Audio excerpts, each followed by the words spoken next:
hora 45 minutos para responder las preguntas que ustedes... Muy buenas tardes y muchas gracias a nuestra hermana Quetzalí que nos está mandando la señal de radio hasta aquí, hasta la ciudad de Houston, especialmente hasta la iglesia adventista de Spring Branch. Muchas gracias por estar conectados con nosotros y bienvenidos también de esta manera a Orión Estéreo 102.7 y 96.5 FM en el occidente de Guatemala.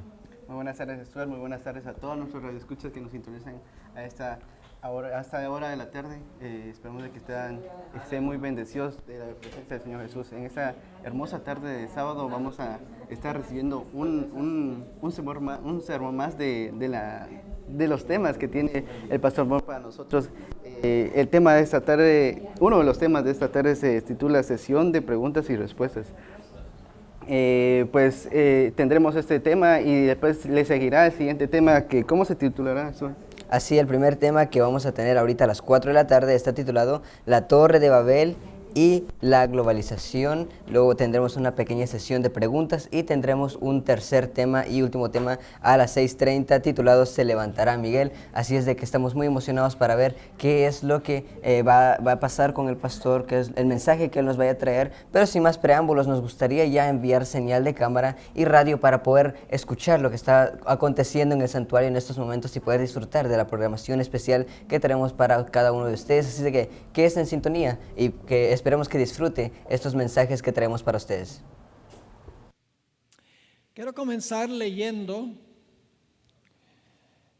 un par de referencias de la Biblia y luego quiero leer 2 o 3 citas del Espíritu de Profecía al comenzar nuestro estudio. El primer pasaje que quiero leer se encuentra en Apocalipsis 17 y el versículo 1 y el versículo 2. Apocalipsis 17, 1 y 2. Y hay un punto en específico que voy a recalcar, que voy a subrayar aquí, en estos 2 versículos. Vino entonces uno de los 7 ángeles que tenían las 7 copas y habló conmigo diciéndome, ven acá y te mostraré la sentencia contra la gran ramera.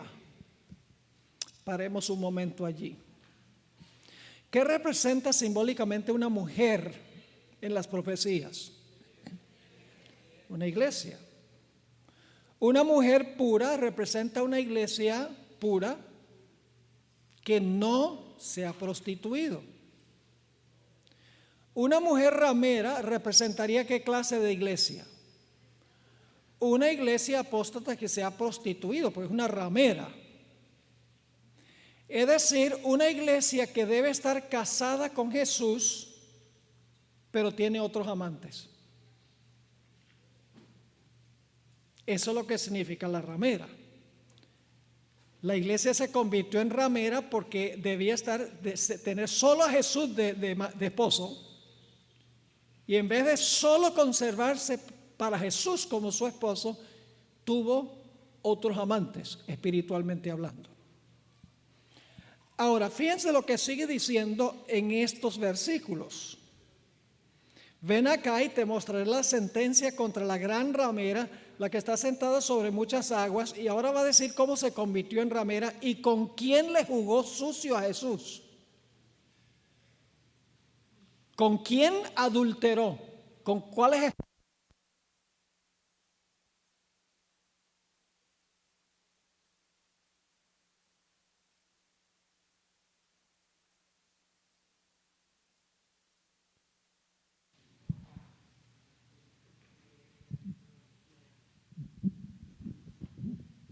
Ok, ahora sí, está funcionando otra vez. Tiene que meterle las del conejito. Así que estábamos diciendo que esta iglesia que se menciona en estos versículos se convirtió en ramera porque en lugar de tener a Jesús como su exclusivo esposo, fornicó con otros amantes. Ahora, ¿quiénes fueron esos amantes con quienes fornicó la iglesia espiritualmente? Fíjense lo que dice.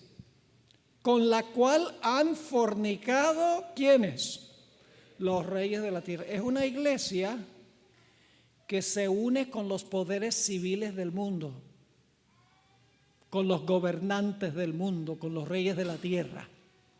En vez de estar unida con Jesús, se une con los gobiernos del mundo. Y luego sigue diciendo, con la cual han fornicado los reyes de la tierra y los moradores de la tierra se han embriagado con el vino de su fornicación.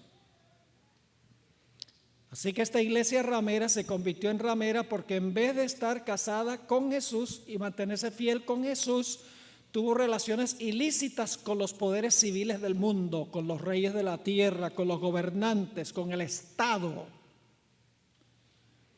Otro pasaje que básicamente dice lo mismo se encuentra en Apocalipsis 18 y el versículo 1 al 3.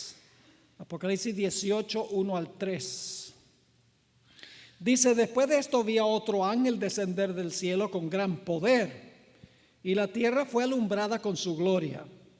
Y clamó con voz potente diciendo: ha caído la gran Babilonia, y se ha hecho habitación de demonios, y guarida de todo espíritu inmundo, y albergue de toda ave inmunda y aborrecible. Qué descripción tan tremenda, ¿no? ¿Y cómo es que la iglesia se convirtió en eso? Ahora el versículo 3 lo dice: porque la razón por la cual llegó a esta condición es porque todas las naciones han bebido del vino del furor de su fornicación. Y los reyes de la tierra han ¿qué? Fornicado con ella o cometido adulterio con ella, y los mercaderes de la tierra se han enriquecido de la potencia de sus deleites. Nuevamente se recalca que esta iglesia se convirtió en ramera porque fornica o se une con los poderes civiles de la tierra, con los gobernantes. Es una iglesia que está metida en la política. Ahora quiero leer unas citas del espíritu de profecía. La primera se encuentra en el Conflicto de los Siglos, página 432, donde la hermana White compara la iglesia judía de la época de Jesús con la iglesia romana. Dice lo siguiente: al apartarse del Señor y aliarse con los paganos, la iglesia judía se convirtió en ramera. ¿Cómo se convirtió la iglesia judía en ramera? Al aliarse con los paganos. Y luego sigue diciendo: y Roma, está hablando del papado, y Roma recibe similar condenación por haberse corrompido buscando el apoyo de los poderes mundanos. Es decir, hay un paralelo tremendo, según el Espíritu de Profecía, entre la iglesia apóstata de la época de los judíos y la iglesia apóstata romana.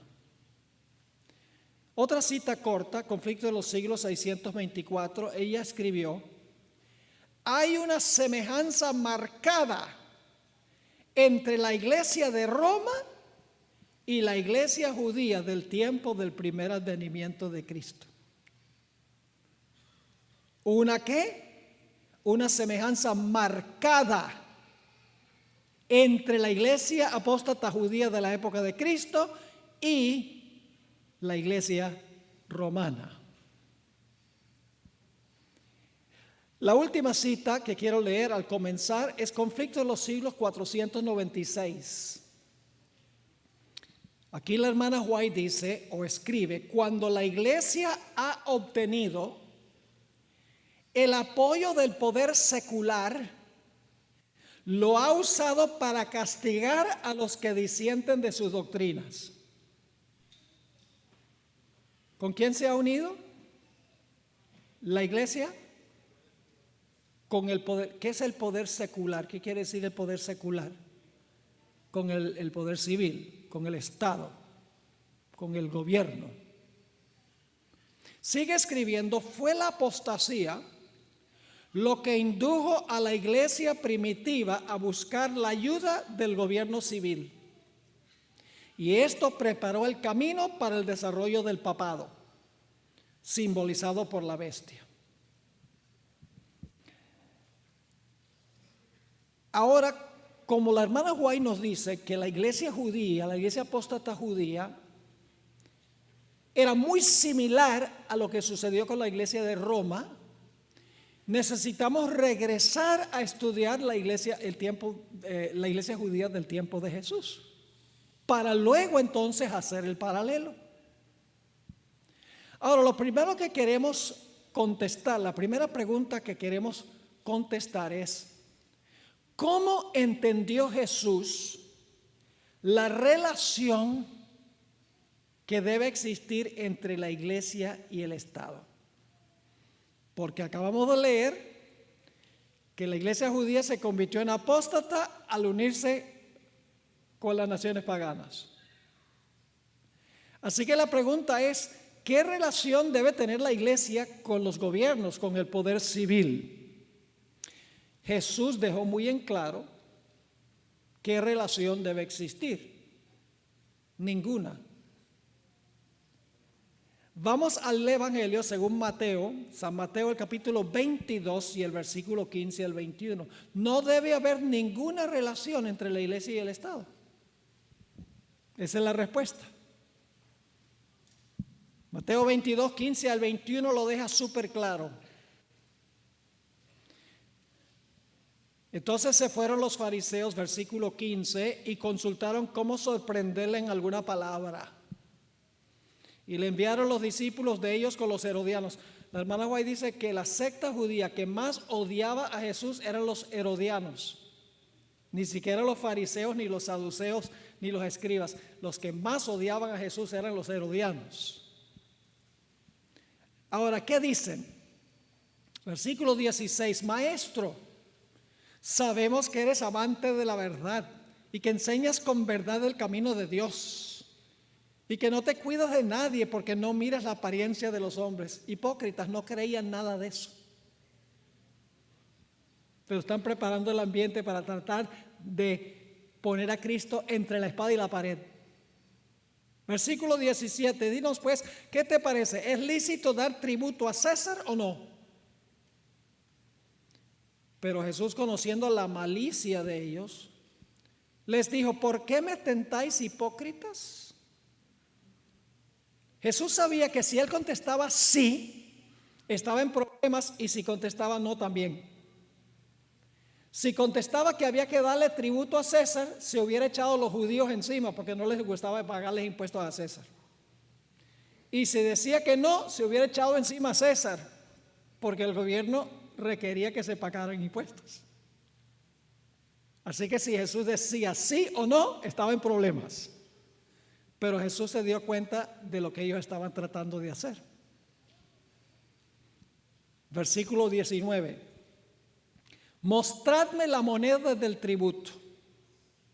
Y ellos le presentaron un denario, que era el jornal de un día de trabajo, un denario.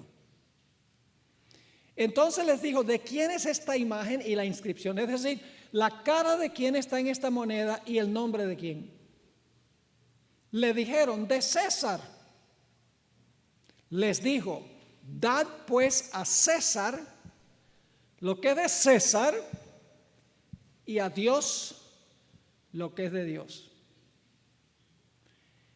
¿Le debemos algo a César?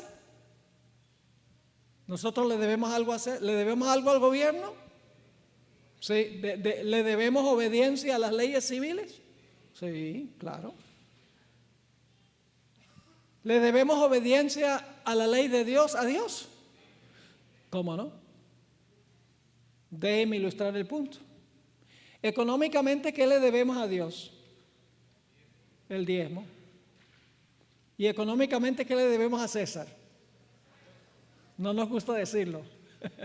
Los impuestos. ¿Sería apropiado tomar los impuestos de César para ayudar a la iglesia? No. ¿Sería apropiado para el gobierno civil decirle a la iglesia, mira, dame el 20% de los diezmos, que estamos en un problema de déficit? No. El Señor Jesucristo está diciendo, tenemos un deber para con César y tenemos un deber para con Dios, pero no se deben entremezclar, están separados uno del otro. Dad a César lo que es de César y a Dios lo que es de Dios. Pero claro, ahora tenemos que preguntarnos qué es lo que le debemos a César y qué es lo que le debemos a Dios. Vamos a Deuteronomio, el capítulo 4 y el versículo 13. Deuteronomio, el capítulo 4 y el versículo 13. Esto es un repaso de lo que estudiamos el miércoles en la noche sobre la ley de Dios. ¿En cuántas tablas escribió Dios los 10 mandamientos? En 2. Dice en Deuteronomio 4:13, y Él os anunció su pacto, el cual os mandó poner por obra los 10 mandamientos y los escribió en 2 tablas de piedra. Y como vimos el miércoles, Dios escribió los 10 mandamientos en 2 tablas de piedra porque los primeros 4 mandamientos describen nuestra relación vertical con Dios y los últimos 6 describen nuestra relación horizontal con nuestro prójimo. Noten Deuteronomio 6 y el versículo 4. Deuteronomio el capítulo 6 y el versículo 4 tiene el resumen de la primera tabla, que es nuestra responsabilidad para con Dios, los primeros 4 mandamientos. Y amarás a Jehová tu Dios de todo tu corazón y de toda tu alma y con todas tus fuerzas. Eso resume la primera tabla. La segunda tabla se resume en Levítico 19:18. Levítico 19 y el versículo 18. A donde dice, no te vengarás, ni guardarás rencor a los hijos de tu pueblo, sino amarás a tu prójimo como a ti mismo, yo Jehová. Si amo a Dios, no voy a tener otros dioses. Si amo a Dios, no voy a hacer ídolos y a inclinarme a ellos. Si amo a Dios, voy a respetar su nombre. Si amo a Dios, voy a respetar su santo día. Si amo a mi prójimo, voy a respetar a mis padres, que son prójimos. No voy a matar a mi prójimo, no voy a cometer adulterio con su esposa, no le voy a robar, no voy a hablar mal de él y no voy a codiciar lo que le pertenece a él o a ella. Es decir, 2 tablas por 2 responsabilidades, una para con Dios y una para con nuestros semejantes. Jesús confirmó esto. En Mateo 22, 34 al 40, el Señor Jesucristo se refirió a estos 2 mandamientos como el resumen de la ley. Dice ahí en Mateo 22, 34, entonces los fariseos, oyendo que había hecho callar a los saduceos, se juntaron a una. Y uno de ellos, intérprete de la ley, preguntó por tentarle diciendo, Maestro, ¿cuál es el gran mandamiento en la ley? Jesús le dijo, amarás al Señor tu Dios con todo tu corazón y con toda tu alma y con toda tu mente. Leímos eso en Deuteronomio 6:4, ¿sí o no? Es la primera tabla. Y luego Jesús dice, este es el primero y grande mandamiento y el segundo es semejante. Amarás a tu prójimo como a ti mismo. De estos 2 mandamientos depende toda la ley y los profetas. Y lo que dicen las personas de diversas iglesias es, ya los 10 mandamientos no aplican, ahora solamente hay 2. Ya no son 10, son 2, dicen. Solo basta amar a Dios y amar a nuestro prójimo.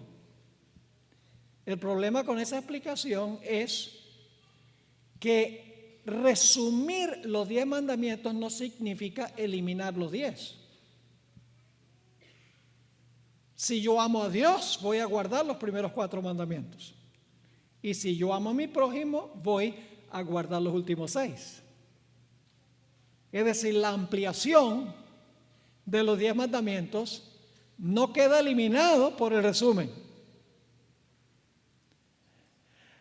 Ahora, hay algo interesante cuando examinamos el ministerio de Jesús.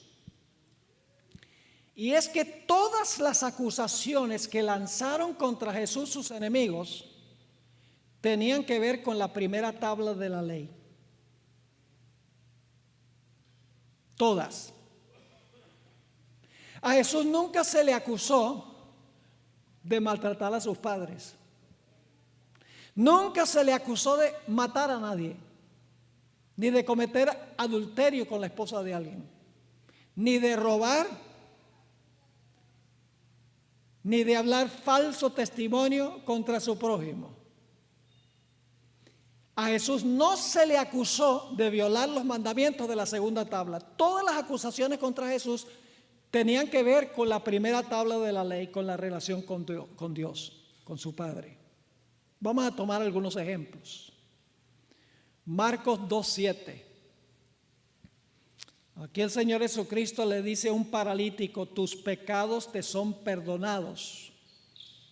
Oh, los líderes judíos se enojaron y dijeron, según Marcos 2, versículo 7, ¿por qué habla este así? Blasfemias, dice, ¿quién puede perdonar pecados sino solo Dios? Estaban acusando a Jesús de quebrantar ¿cuál mandamiento? El primero. No tendrás dioses ajenos delante de mí. Jesús está diciendo, yo puedo perdonar pecados, así que soy Dios. Juan 10 y el versículo 33. Jesús dice algo revolucionario, dice, yo y el Padre uno somos. Nuevamente se enojaron los líderes. Y en el versículo 33 nos dice la reacción de ellos. En realidad recogieron piedras para tirárselas a Jesús. Dice en el versículo 33, le respondieron los judíos diciendo, por buena obra no te apedreamos, sino por la blasfemia, porque tú siendo hombre, te haces Dios. Lo estaban acusando de quebrantar el primer mandamiento. También lo acusaron de quebrantar el tercer mandamiento. Recuerdan que una vez el Señor Jesucristo hizo una declaración muy interesante. Le dijo a los presentes, se encuentra en Juan el capítulo 8 y los versículos 58 y 59, de cierto os digo, antes que Abraham fuese, yo soy. ¿De quién es ese nombre yo soy? De Jehová. Según ellos, Jesús estaba tomando el nombre de Dios en vano, apropiándoselo él. También acusaron en repetidas ocasiones a Jesús de quebrantar el cuarto mandamiento. Juan 9 y el versículo 16. Jesús había sanado a un ciego de nacimiento y lo hizo en sábado. Y en el versículo 16 dice, entonces algunos de los fariseos decían, este hombre no procede de Dios porque no guarda el día de reposo. Acusado de quebrantar el cuarto mandamiento de la ley de Dios. Y en Juan 5, 16 al 18, Jesús acaba de sanar a un paralítico. Por 38 años había sido paralítico. Y nuevamente acusan a Jesús no solamente de quebrantar el sábado, sino otra vez lo acusan de hacerse Dios. Dice en el versículo 16, por esta causa los judíos perseguían a Jesús y procuraban matarle, porque hacía estas cosas en el día de reposo. Y Jesús le respondió, mi Padre hasta ahora trabaja y yo trabajo. Por esto los judíos aún más procuraban matarle, porque no solo quebrantaba el día de reposo, claro, según ellos, sino que también decía que Dios era su propio Padre, haciéndose igual a Dios. Todas las acusaciones contra Jesús tenían que ver con la primera tabla de la ley. Jesús era un ciudadano ejemplar en lo que respecta las leyes de Roma, las leyes de César. Y es interesante que los mayores conflictos de Jesús con los judíos fue con respecto al día de reposo, al sábado. Vez tras vez Jesús tenía conflictos con los líderes judíos sobre el asunto del sábado. Ellos guardaban el sábado en la forma incorrecta y Jesús guardaba el sábado en la forma correcta. Al final de la historia, el mundo cristiano adorará en el día incorrecto y el pueblo de Dios adorará en el día correcto. Y al final, el punto de contención será nuevamente, especialmente, ¿qué? El sábado. En la época de Jesús, la forma de guardar el sábado, y al final de la historia, el día que es sábado. Repito nuevamente que Jesús nunca violó una ley de Roma. Nunca se le acusó de violar el código civil. No se le acusó de matar, ni adulterar, ni deshonrar a los padres, ni de robar, ni de hablar falso testimonio. Todas las acusaciones tenían que ver con la primera tabla de la ley, su relación con su padre. Y el poder civil no podía tener nada que ver con eso. Ahora, el problema es que los judíos no querían a Jesús porque ellos querían que Jesús se apropiara del trono del gobierno civil para imponer por la fuerza su religión. Ellos no estaban contentos que Jesús había venido para establecer un reino espiritual. Ellos querían que Jesús sí fuera el líder de su reino espiritual, pero que se apropiara del poder civil para imponer esa religión. Pero Jesús rehusó hacerlo. Se mantuvo alejado del poder civil porque había venido para establecer un reino espiritual. Noten algunos ejemplos de lo que querían los judíos y lo que quería Satanás. En la tercera tentación, que se encuentra en Mateo 4 y el versículo 8 al 10, nos dice que Satanás le ofreció a Jesús todos los reinos del mundo. Vamos a leerlo. Otra vez le llevó el diablo a un alto monte y le mostró todos los reinos del mundo y la gloria de ellos. Y le dijo: todo esto te daré si postrado me adorares. Y claro, Jesús ahora le dice: vete, Satanás. ¿Saben lo que le estaba diciendo Satanás a Jesús? Estaba diciendo: mira, tú has leído Isaías 53, ya tú sabes lo que te va a pasar. Vas a ir al huerto de Getsemaní, vas a sudar gotas de sangre, vas a decir: Dios mío, ¿por qué me has desamparado? Yo te voy a ahorrar todo ese dolor. Si tú, para ganar los reinos del mundo, tú no tienes que pasar por todo eso. Es muy fácil. Te inclinas y me adoras un instante, te lo regalo todo. Satanás quería que Jesús tomara las riendas del poder civil. Y luego Jesús alimentó a 5,000 personas con 5 panes y 2 peces. Y cuando hizo eso, la Biblia nos dice que los judíos querían tomarlo y querían hacerlo rey. En Juan 6 y el versículo 15 dice: pero entendiendo Jesús que iban a venir para apoderarse de él y hacerle rey, volvió a retirarse al monte él solo. No vino a tomar las riendas del poder civil. Hacia el final de su vida, Jesús estaba en su último viaje a Jerusalén del norte de Galilea y pidió permiso para cruzar algunas aldeas samaritanas. Y las aldeas samaritanas le mandaron el mensaje a Jesús: no queremos que pases por nuestras aldeas. Y 2 discípulos de Jesús, los hijos del trueno, Santiago y Juan, Miraron a Jesús y le dijeron, ¿cómo se les ocurre decir que el Mesías no puede pasar por esos pueblos? ¿Quieres que llamemos fuego del cielo y quememos esas ciudades? Es como querían imponer la religión del Mesías, por la fuerza. ¿Qué les dijo Jesús? Ah, sí, vamos a llamar fuego del cielo, porque ellos no quieren que el Mesías pase. No. Jesús dijo, ustedes no saben de qué espíritu son.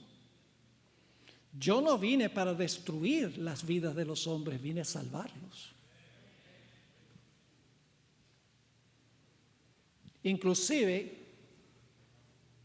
al puro fin de la vida de Jesús, inmediatamente antes de su muerte, Judas lo entregó. Escuchen bien, Judas no lo entregó porque quería que mataran a Jesús. Porque si esa hubiera sido su intención, no se hubiera suicidado. Porque hubiera pasado lo que él quería. Lo que sucedió es que Judas tenía la intención de que Jesús, cuando lo pusieran bajo sufrimiento y cuando lo oprimieran, que Jesús se zafara y se vengara y tomara el trono. Pero le salió mal el plan. Y por lo tanto Judas fue y se suicidó. Le salió mal el plan. Satanás estaba usando a Judas para obligar a Jesús que Jesús se vengara y tomara posesión del trono, tomara posesión del reino. Jesús no vino a tomar las riendas del poder civil, vino a establecer su reino espiritual, su iglesia. Vamos a Lucas 17, 20 y 21. Lucas 17, 20 y 21. Y luego les voy a leer una cita un tanto larga del Espíritu de Profecía, a donde la hermana White comenta sobre estos versículos. Lucas 17, 20 y 21. Preguntado por los fariseos cuándo había de venir el reino de Dios, les respondió y dijo: el reino de Dios no vendrá con advertencia. Lo que quiere decir eso es, el reino de Dios no vendrá con una exhibición de poder. Ni dirán, helo aquí o helo allí. Porque he aquí el reino de Dios está, y muchas versiones dicen entre vosotros. En realidad en el griego dice, el reino de Dios está en vosotros. Ahora voy a leerles esta cita del Espíritu de Profecía. Muy interesante, del Deseado de todas las gentes, página 469 y 470. Es una cita larga pero profunda. Dice la sierva del Señor: el reino de Dios viene sin manifestación exterior. El evangelio de la gracia de Dios, con su espíritu de abnegación, no puede nunca estar en armonía con el espíritu del mundo. Los dos principios son antagónicos. Mas el hombre animal no percibe las cosas que son del espíritu de Dios, porque le son locura y no las puede entender, porque se han de examinar espiritualmente. Pero luego ella dice: pero hoy hay en el mundo religioso. ¿En cuál mundo? No la gente secular, no los mundanos.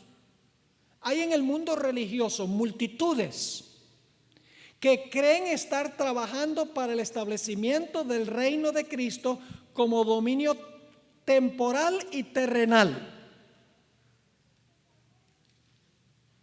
Desean hacer de nuestro Señor el rey de los reinos de este mundo, el gobernante de sus tribunales y campamentos, de sus asambleas legislativas, sus palacios y sus plazas.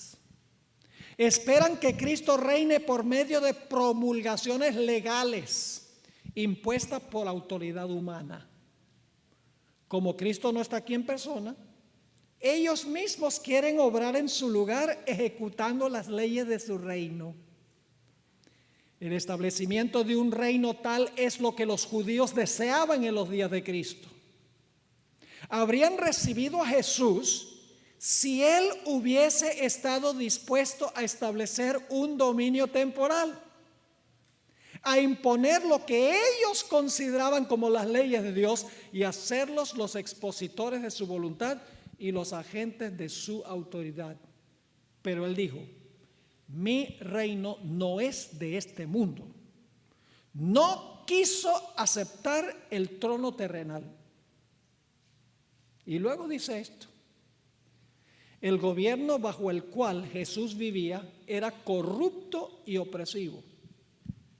El poder civil era corrupto y opresivo.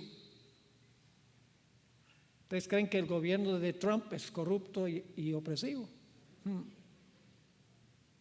No conocen cómo era el gobierno romano. Por todos los lados había abusos clamorosos, extorsión, intolerancia y crueldad insultante. Sin embargo, el Salvador no intentó hacer reformas civiles. No atacó el aborto, no atacó la homosexualidad, etc. ¿Y acaso Jesús no le interesaba eso? Escuchen. No intentó hacer reformas civiles, no atacó los abusos nacionales, ni condenó a los enemigos nacionales. No intervino en la autoridad ni en la administración de los que estaban en el poder. El que era nuestro ejemplo se mantuvo alejado de los gobiernos terrenales, no porque fuese indiferente a los males de los hombres, sino porque el remedio no consistía en medidas simplemente externas. Para ser eficiente, la cura debía alcanzar a los hombres individualmente y debía regenerar el corazón. No por las decisiones de los tribunales, o los consejos, o asambleas legislativas, ni por el patrocinio de los grandes del mundo ha de establecerse el reino de Cristo, sino por la implantación de la naturaleza de Cristo en la humanidad por medio de la obra del Espíritu Santo.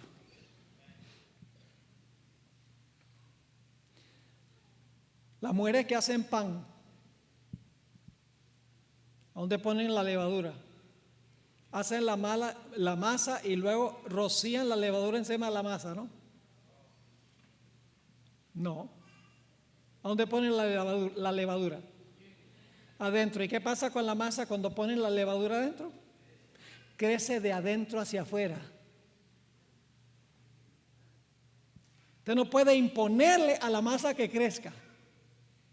Cuando la masa tiene la levadura, la masa crece. Usted no puede imponerle a la gente que sea moral. Lo que tiene que hacer es llevarlos a Cristo, que el Espíritu Santo mora en el corazón y entonces la vida cambia. De verdad. Los judíos querían que la sociedad cambiara tomando las riendas del poder civil e imponiendo por la fuerza la religión de Cristo. Cristo dijo: no, así no cambia la sociedad. La sociedad cambia implantando el Espíritu Santo en el corazón y entonces la sociedad va a mejorar.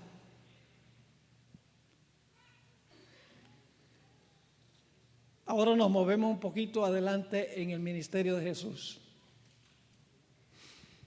Unos 6 meses antes de su muerte, Jesús resucitó a Lázaro. La sierva de Dios dice que ese fue el más grande milagro de Jesús. Resucitar a un hombre que había estado muerto 4 días. Un milagro extraordinario.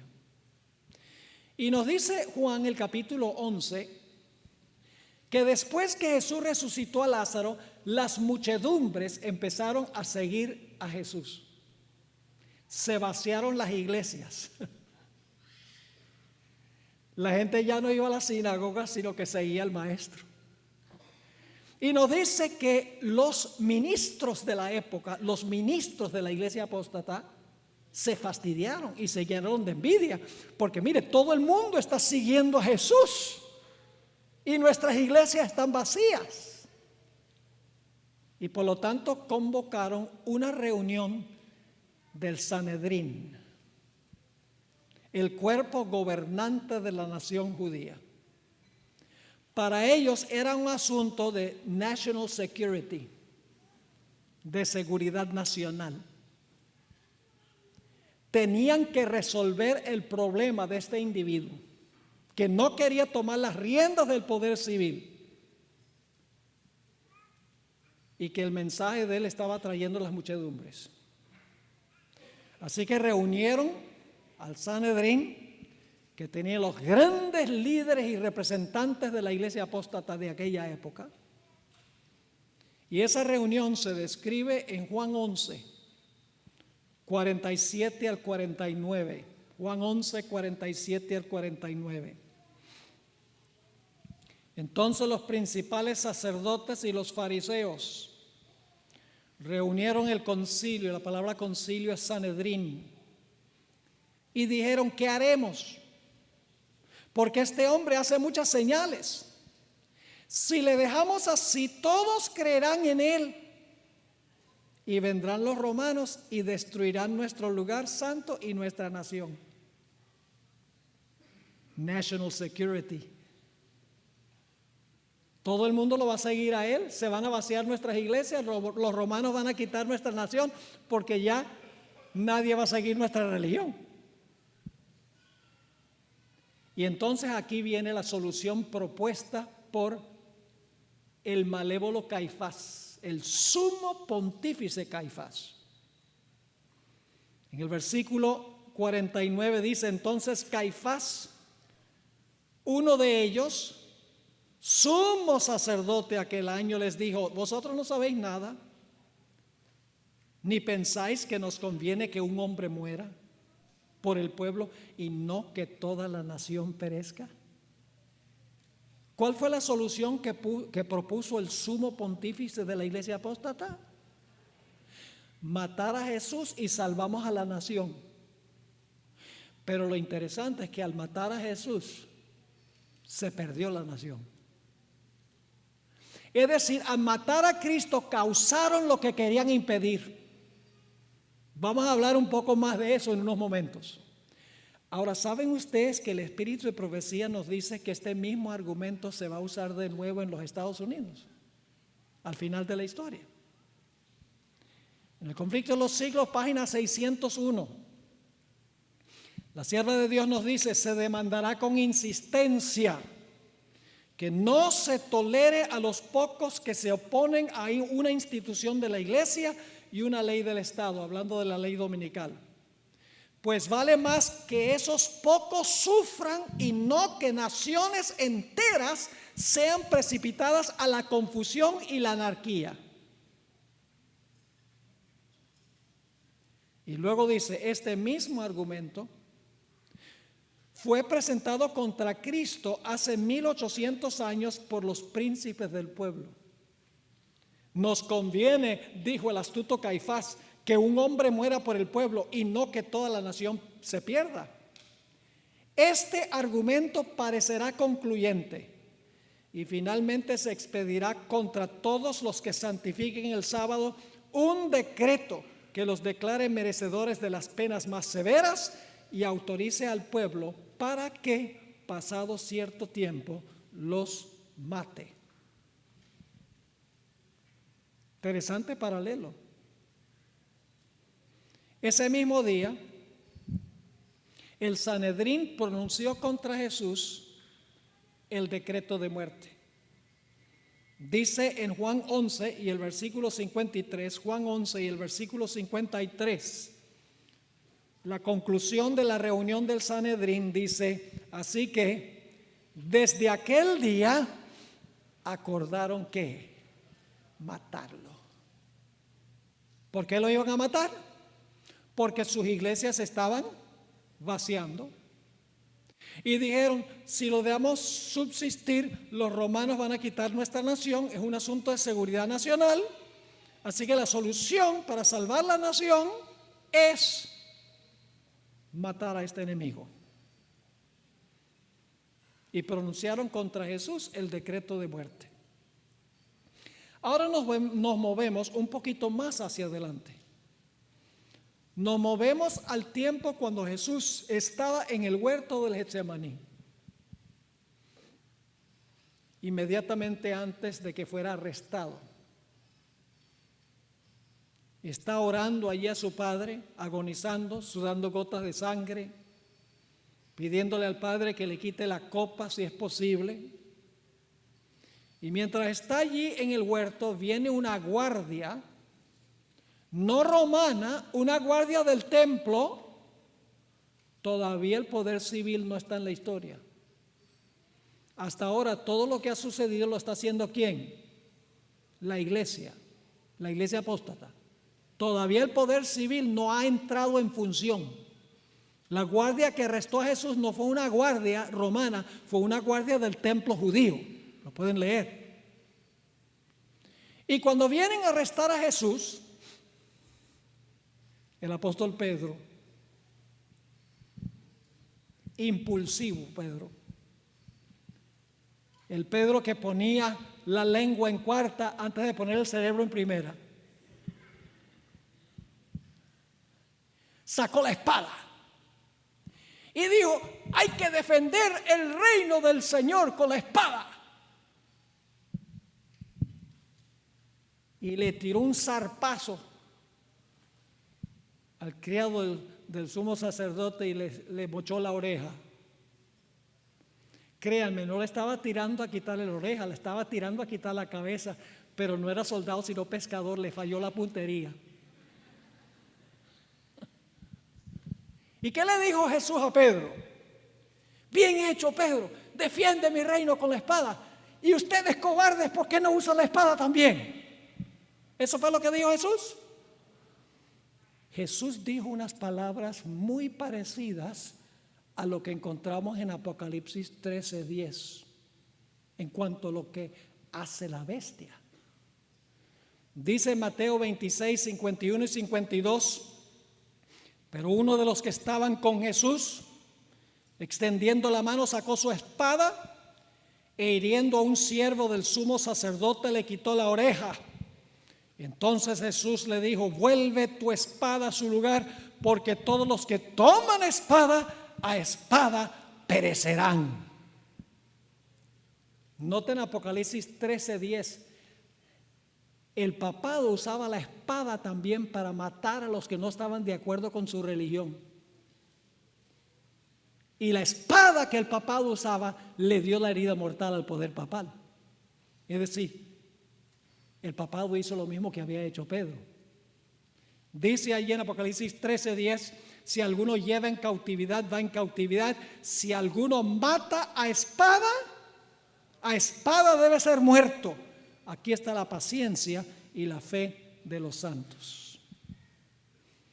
Ahora la guardia del templo lleva a Jesús para hacerle una inquisición. ¿Saben qué significa la palabra inquisición? La palabra inquirir. Le van a hacer un examen, una inquisición eclesiástica. El poder civil todavía no ha entrado en perspectiva. Hasta ahora todo lo que está sucediendo con Jesús lo está haciendo es la iglesia. Porque muchedumbres han salido de la iglesia y porque la iglesia tiene miedo que se va a desaparecer la nación. Así que ahora llevan a Jesús a la casa de Caifás, donde se reúne el Sanedrín. En Mateo 26, 57 dice: los que prendieron a Jesús le llevaron al sumo sacerdote Caifás. Noten que todavía es la iglesia la que está haciendo esto, la iglesia apóstata. A donde estaban reunidos, ¿quiénes? Los escribas y los ancianos, dirigentes religiosos de la iglesia apóstata. Y ahora le van a hacer el Señor Jesucristo una inquisición eclesiástica. Noten lo que dice Mateo 26 y el versículo 59 al 64. Y los principales sacerdotes y los ancianos y todo el concilio, todo el Sanedrín, buscaban falso testimonio contra Jesús para entregarle a muerte. Y no lo hallaron. aunque muchos falsos testigos se presentaban.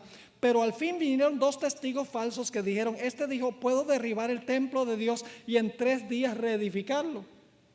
Y levantándose el sumo sacerdote le dijo, ¿no respondes nada? ¿Qué testifican estos contra ti? Mas Jesús callaba. Entonces el sumo sacerdote le dijo, te conjuro por el Dios viviente, que nos digas si eres tú el Cristo, el Hijo de Dios. Jesús le dijo, tú lo has dicho. Y además os digo que desde ahora veréis al Hijo del Hombre sentado a la diestra del poder de Dios y viniendo en las nubes del cielo.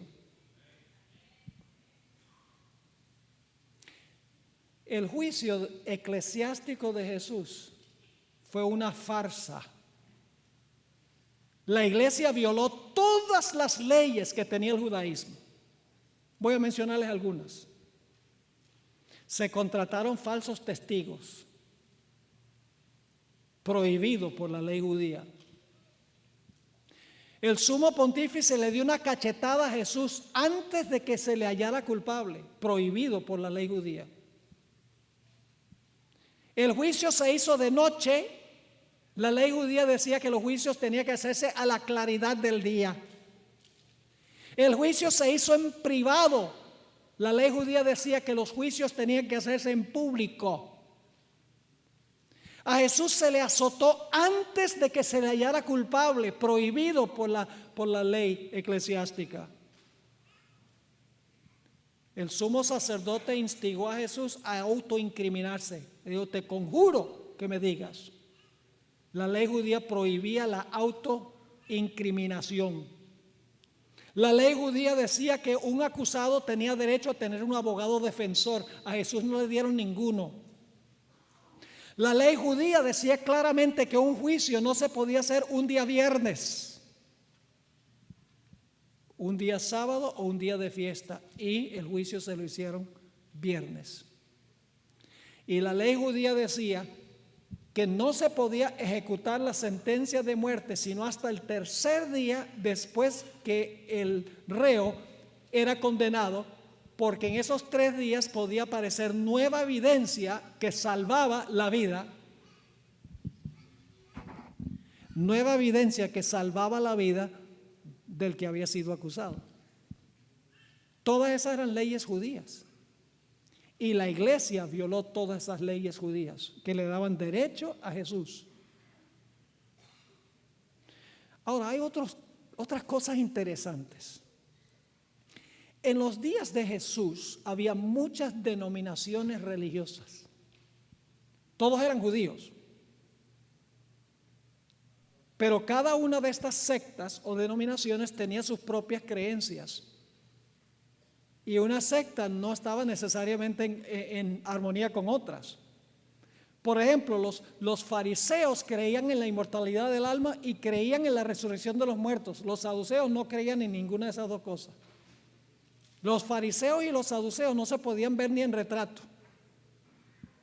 Los herodianos era otra secta judía. Los esenios, los celotes. Había muchas denominaciones religiosas. No se llevaban bien. Pero cuando vino el momento de condenar a Jesús, todos estaban en la misma página. Todas las denominaciones se unieron para destruir al que ellos consideraban ser su enemigo común. Y lo interesante es que también enemigos políticos se hicieron amigos. En Lucas 23 y el versículo 12, Lucas 23 y el versículo 12, nos dice, y se hicieron amigos Pilato y Herodes aquel día, porque antes estaban enemistados entre sí. Así que naciones políticas que estaban enemistados, denominaciones que estaban enemistados, todos se unieron ese día para condenar a Jesús. Al terminar esta inquisición eclesiástica, en Mateo 26, 65 y 66 nos dice lo siguiente: entonces el sumo sacerdote rasgó sus vestiduras diciendo, ha blasfemado, ¿qué más necesidad tenemos de testigos? He aquí ahora mismo habéis oído su blasfemia. ¿Qué os parece? Y respondiendo ellos dijeron, es reo de muerte. Pronunciaron contra él el decreto de muerte para salvar a la nación. Y porque no quería tomar las riendas del poder civil. Pero la iglesia apóstata de esa época tenía un problema. Y es que como iglesia no podía ejecutar la sentencia de muerte. Podía dictar la sentencia de muerte, pero no la podía ejecutar. Necesitaban la espada del poder civil. Y por eso ahora, de la casa de Pilato, ahora van a llevar a Jesús, de la casa de Caifás, van a llevar a Jesús a un juicio civil.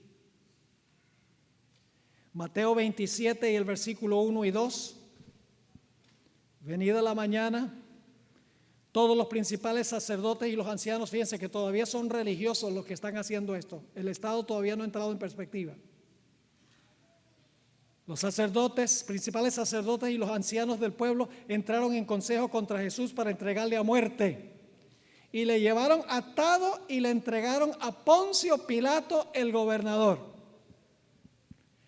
Ahora la iglesia va a apelar al poder civil para que el poder civil le preste la espada para matar a Jesús, porque la iglesia como iglesia no puede.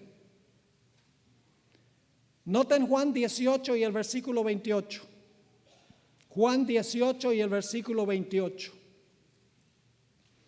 Llevaron a Jesús de casa de Caifás al pretorio, que era el palacio de Pilato.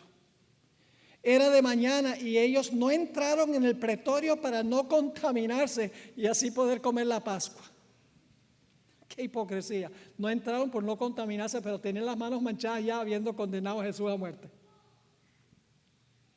Y entonces ahora están ahí, afuera del pretorio, y sale Pilato y les hace una pregunta muy interesante en el versículo 29. Entonces salió Pilato a ellos y les dijo, ¿qué acusación traéis contra este hombre?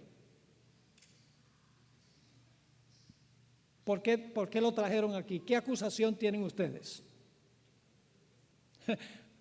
Ellos no le dicen inmediatamente cuál es la acusación, porque el tono de voz de Pilato, ellos se dieron cuenta que Pilato no iba a brindarles fácilmente una ayuda. El versículo 30 dice, respondieron y le dijeron, si este no fuera malhechor, no te lo habríamos entregado.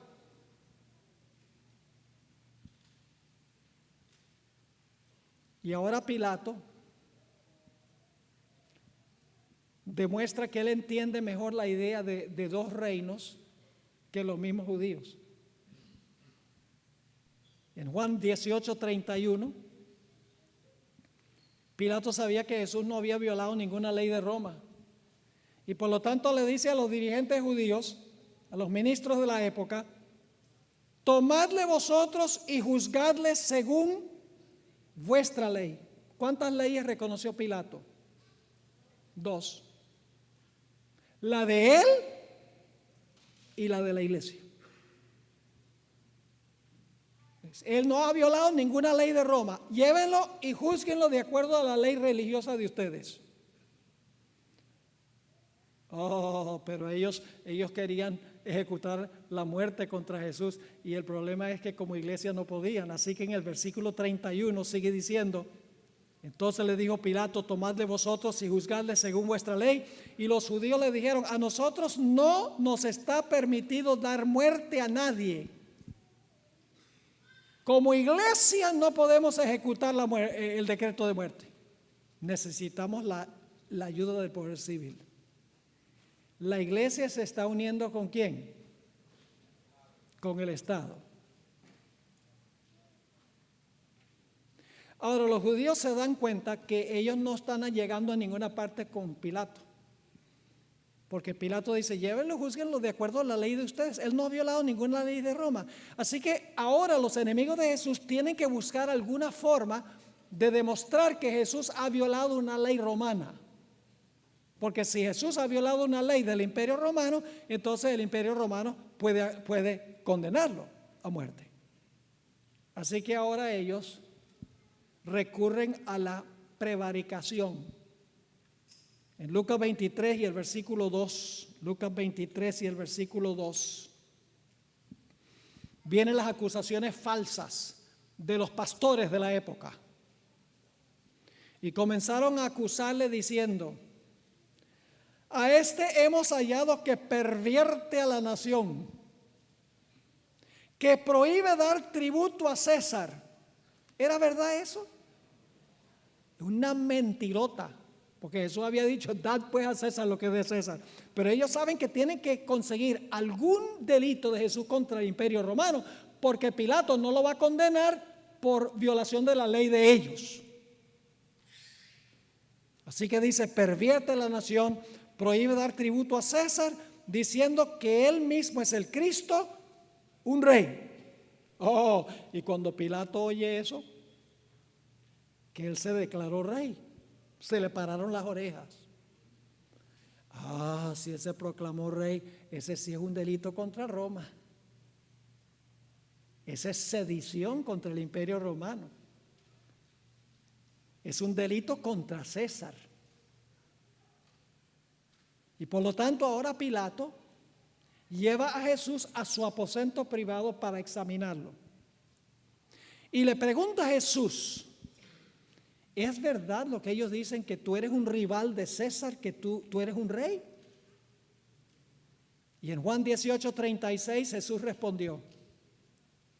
Nuevamente noten que Jesús reconocía dos reinos separados uno del otro, y que Jesús rehusó tomar las riendas de tener una relación con el poder civil.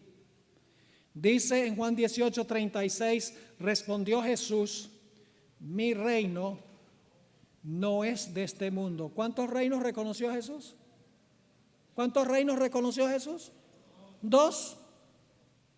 El de él, ¿y cuál? El del mundo, que era el de César. Mi reino no es de este mundo. Si mi reino fuera de este mundo, mis servidores pelearían para que yo no fuera entregado a los judíos, pero mi reino no es de aquí. Y cuando termina Pilato de entrevistar a Jesús, él dice: este no es ningún riesgo para César. Él representa un reino espiritual. Esos líderes son un mentiroso. Y 3 veces Pilato sale y públicamente anuncia que Jesús es inocente. Vamos a leer esos versículos. Juan 18:38. Le dijo Pilato: ¿qué es la verdad? Está hablándole a Jesús. Y cuando hubo dicho esto, salió otra vez a los judíos y les dijo: yo no hallo en él ningún delito. Juan 19:4. Entonces Pilato salió otra vez y les dijo: mirad, os lo traigo fuera para que entendáis que ningún delito hallo en él. Y la tercera vez, en el versículo 6, cuando le vieron los principales sacerdotes y los alguaciles, dieron voces diciendo: crucifícale, crucifícale. Pilato les dijo: tomadle vosotros y crucificadle, porque yo no hallo delito en él.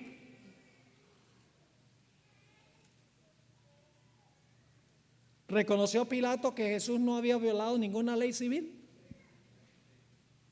Él dijo: si ese es un asunto de la iglesia, manéjenlo en la iglesia. Pero en lo que respecta a mi ley, este hombre no ha hecho nada malo, es inocente. Pero los judíos querían que el gobierno civil condenara a Jesús por sus convicciones religiosas. Están empezando a captar un cuadro interesante de lo que va a pasar al final de la historia. Por eso la sierva de Dios dijo que tenemos que estudiar lo que sucedió en la época de Jesús con la iglesia apóstata de esa época, porque esto se va a repetir. Ahora noten Juan 19:7. Los judíos le respondieron: nosotros tenemos una ley, y según nuestra ley debe morir, porque se hizo a sí mismo hijo de Dios. Y Pilato está pensando, ¿y eso a mí qué? Que se hizo hijo de Dios es problema de ustedes, no es problema mío. Eso no tiene nada que ver con mis leyes. Ese mismo argumento, nosotros tenemos una ley y según nuestra ley debe morir, se va a usar una vez más al final de la historia en los Estados Unidos de América. En una cita que encontramos en la revista Signs of the Times, una cita que no está en español, yo la traduje, mayo 26, 1898, la sierva de Dios dice: aquellos que vivan en los últimos días de la historia de este mundo sabrán lo que significa la persecución por causa de la justicia. En los tribunales prevalecerá la injusticia. Los jueces rehusarán escuchar las explicaciones de los que son leales a los mandamientos de Dios, porque saben que los argumentos a favor del cuarto mandamiento son irrefutables. Dirán: nosotros tenemos una ley y según nuestra ley debe morir. Para ellos la ley de Dios no significa nada. Para ellos nuestra ley es suprema. Mientras que se favorecerá a los que respetan esta ley humana, no se les mostrará ningún favor a los que rehúsen inclinarse ante este sábado idolátrico. Ahora, ¿reconoció Jesús también la existencia del gobierno civil? Sí. Porque Pilato le dijo a Jesús: tú no sabes que yo te puedo soltar. Si yo quiero te puedo soltar. ¿Y qué le dijo Jesús? En Juan 19:11 respondió Jesús: ninguna autoridad tendrías contra mí si no te fuese dada de arriba. Es decir, Dios te ha dado esa posición como gobernante civil. Ahora, llegando al final de esta primera presentación,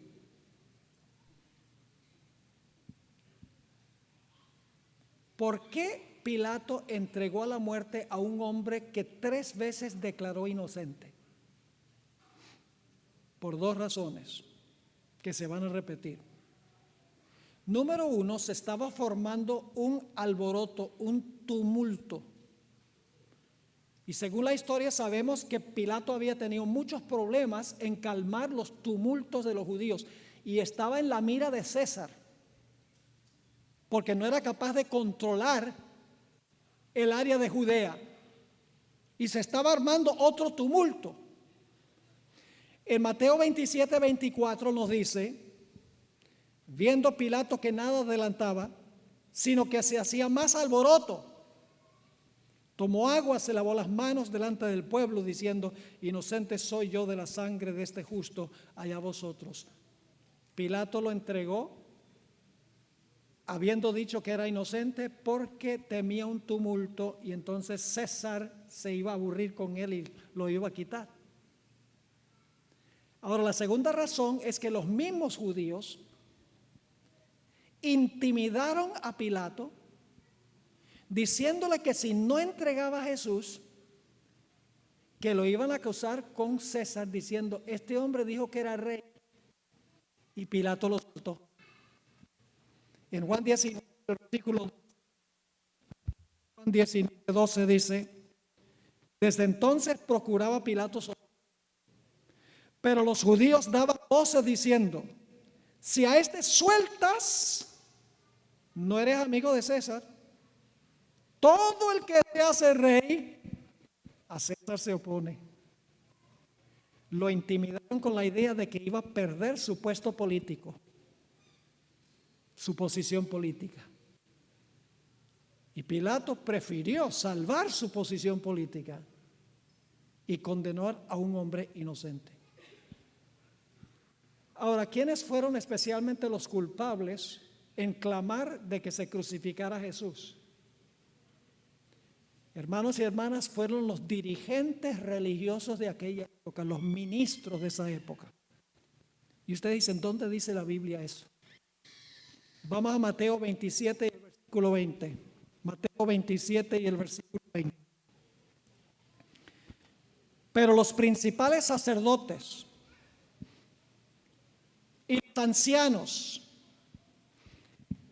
persuadieron a la multitud que pidiese a Barrabás y que Jesús fuese muerto. ¿Quiénes fueron los cabecillas en la condena de Jesús? ¿El pueblo? ¿Las muchedumbres? No. Los principales sacerdotes y los ancianos persuadieron a la multitud que pidiese a Barrabás en vez de pedir a Jesús. Y la sierva de Dios dice en el conflicto de los siglos que al final de la historia, los legisladores en los Estados Unidos, por ganar los votos de los ciudadanos, condenarán al pueblo de Dios para salvar sus posiciones políticas.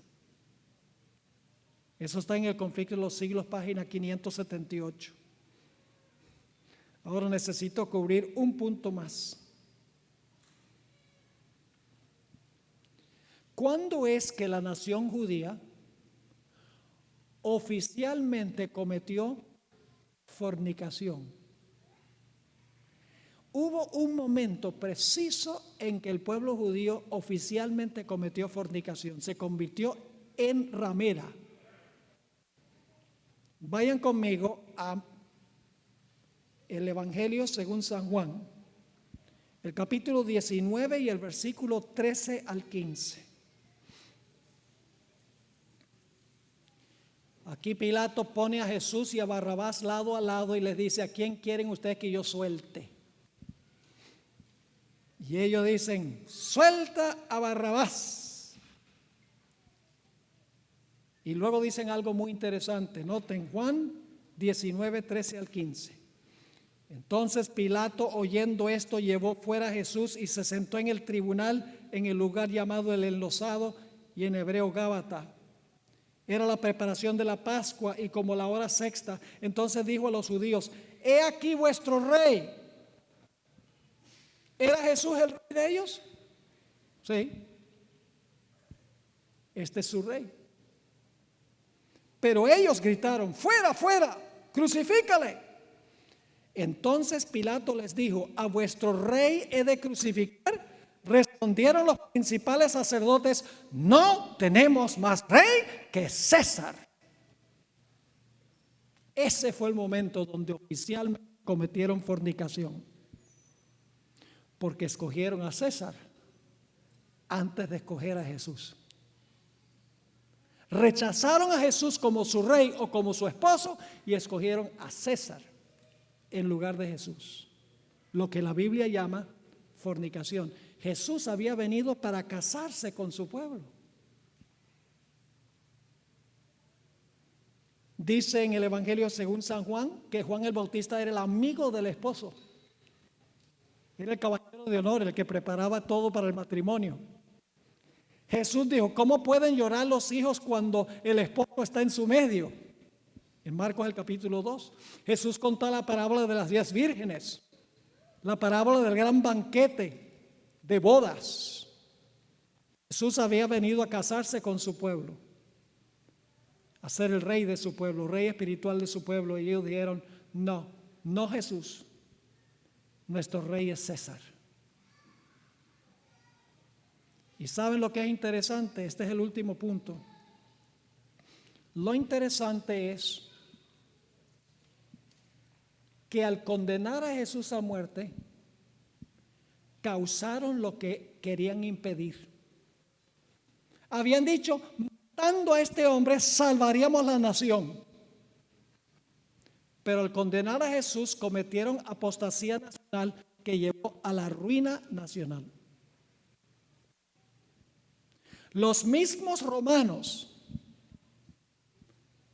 el mismo poder civil que ellos usaron para matar a Jesús en el año 70 vino y acabó con la nación.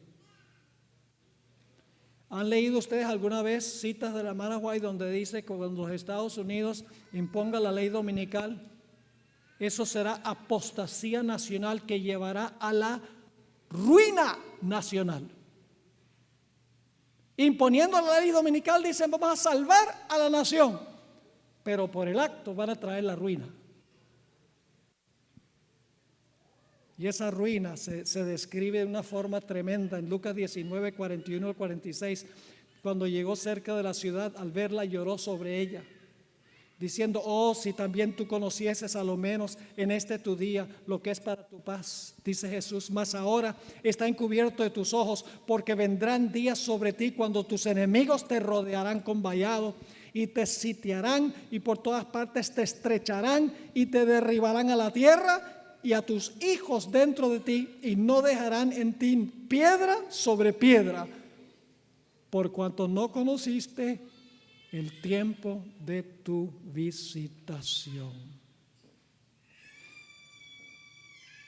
La sierva del Señor, en el libro del Evangelismo, página 174, dice: a paso acelerado nos acercamos a este periodo, cuando las iglesias protestantes se unan con el poder secular para apoyar una falsa religión, a la cual se opusieron sus antepasados, soportando la más terrible persecución. Entonces el día de descanso papal será hecho obligatorio por la autoridad combinada de la Iglesia y el Estado. Habrá una apostasía nacional que concluirá con la ruina nacional. Ahora, en nuestro último segmento, después de un receso y la sesión de preguntas y respuestas, vamos a trasladarnos al tiempo del fin, a nuestro tiempo.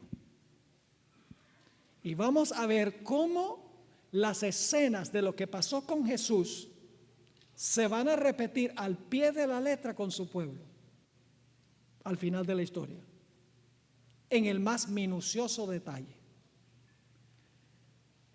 Hemos estudiado, claro, en el primer tema hemos estudiado lo que pasó con la iglesia apóstata judía, que profesaba ser el pueblo de Dios.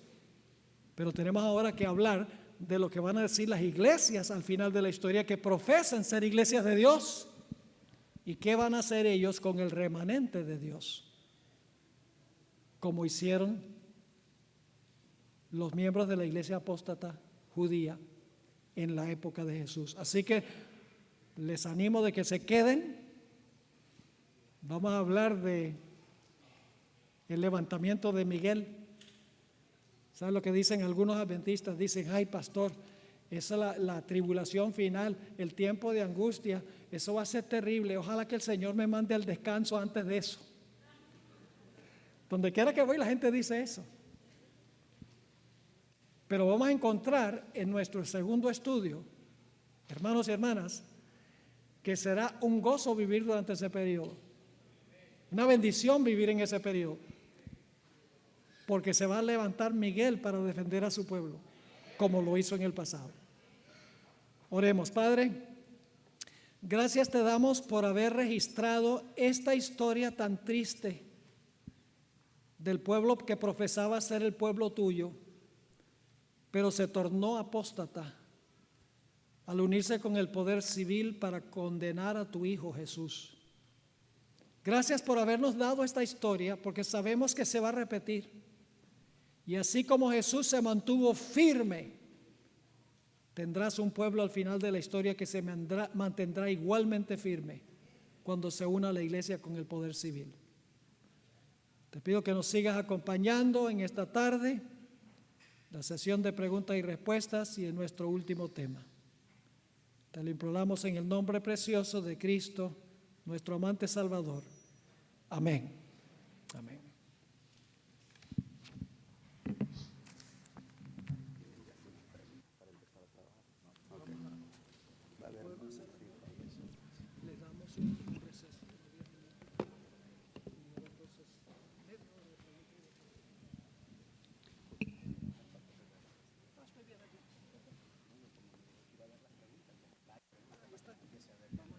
Ok, hermanos, hay algunas dinámicas que vienen en este momento. Primero, levanten la mano los que ya tienen su papelito y han hecho su pregunta. Por favor, los diáconos van a recoger en este momento. Si usted quiere hacer una pregunta y no tiene el papelito, levante su mano, van a llevarle un papelito a donde usted está. Por favor, los papelitos, los diáconos tenganlos listos. Ahí los tenían los papelitos. Jesús los tiene atrás, ayúdenme. Y si es necesario hacer algunos extras, los vamos a hacer. Bien, hermanos, así hemos terminado, culminado esta parte del tema del pastor Esteban Borg. También el tema sobre donde dijo que era un repaso del miércoles sobre los mandamientos y la ley de Dios. Él enfatizó eso, que iba a ser como un resumen, y nos dio una explicación más amplia quizás de lo que no pudo darnos el miércoles. Explicó muy bien, y esperemos de que usted haya sido muy bendecido a través de este mensaje.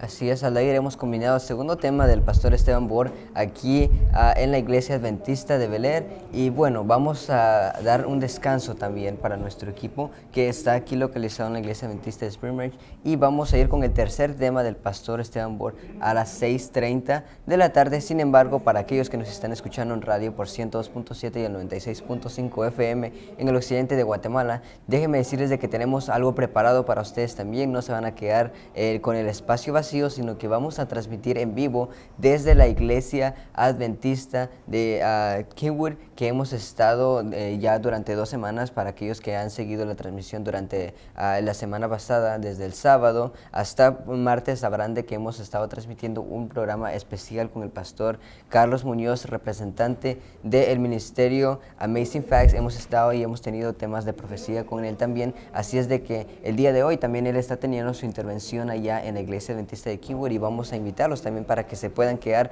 con nosotros. Vamos a estar por radio, vamos a estar transmitiendo en vivo lo que está ocurriendo desde ese lugar, y también vamos a crear un nuevo video, un nuevo Facebook Live para aquellos que también quieran disfrutar del pastor, de los temas de profecía con el pastor Carlos Muñoz. También vamos a estar, y recuerden de que ustedes pueden siempre dejar su correo electrónico para que nosotros le podamos hacer llegar cada uno de los archivos que ambos pastores están haciendo, las presentaciones de ellos, para que usted también pueda seguir estudiando y pueda seguir escudriñando la palabra de Cristo Jesús. Así es, Stuart, como tú ya mencionaste, el pastor Carlos Muñoz va a estar compartiendo el tema de esta tarde, que se titula La guerra del Armagedón y las 7 plagas del Apocalipsis. Un tema muy interesante acerca de la profecía. Esperemos de que usted nos pueda seguir nuestra transmisión y compartir el mensaje que el pastor nos estará dando a conocer con las demás personas que no conocen. Como tú ya mencionaste, si ustedes desean algún material de los pastores que están dando, pues déjenos su correo, háganos saber. Nosotros con gusto estaríamos compartiendo este tema que los pastores están compartiendo con ustedes. Así es, Aldair, así es de que de esta manera queremos cerrar la transmisión aquí de este Facebook Live que estamos teniendo. Sin embargo, vamos a continuar con radio, y vamos allá en pocos minutos vamos también a crear una nueva señal de Facebook Live para que ustedes también puedan disfrutar lo que está ocurriendo con estos temas de profecía, y puedan seguir compartiéndolo, puedan seguir disfrutándolo. Y recuerden de que cada uno de los temas, por alguna razón empezaste a sintonizarnos un poco tarde, o por alguna razón queremos recordarles de que todos los temas están en nuestro canal de Facebook como Conexión Juvenil TV, o también lo puede encontrar en nuestra página de YouTube. Nos encuentra de la misma manera, Conexión Juvenil TV. Puede disfrutar cada uno de esos temas, y si tiene alguna pregunta, alguna petición, alguna oración, puede dejarnos un mensaje, puede dejarnos un comentario, y nosotros estaremos leyéndolo y estaremos en contacto con ustedes también. Así es, amigos, entonces queremos hacerles recordar otra vez de que no se pierdan la nueva transmisión que tendremos a las 6:30 aquí en Spring Branch. El pastor Borg dará continuación a los temas que tiene, y el tema titulado para el siguiente que seguirá se llama Se levantará Miguel, un tema muy interesante. Esperemos de que ustedes nos puedan seguir acompañando y disfrutar juntos acerca de este tema. Así es, así que muchas gracias por estar en esa transmisión, y siga con nosotros. Les saluda Stuart Guinea. Aldair Sig. Bendiciones.